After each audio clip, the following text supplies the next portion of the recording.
নমস্কার বন্ধুরা, কেমন আছেন সবাই?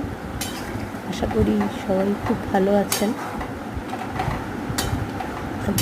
রবিবার, সবাইকে রবিবারের অনেক অনেক শুভেচ্ছা। আজকে আমাদের দুপুরের মেনু এটাই।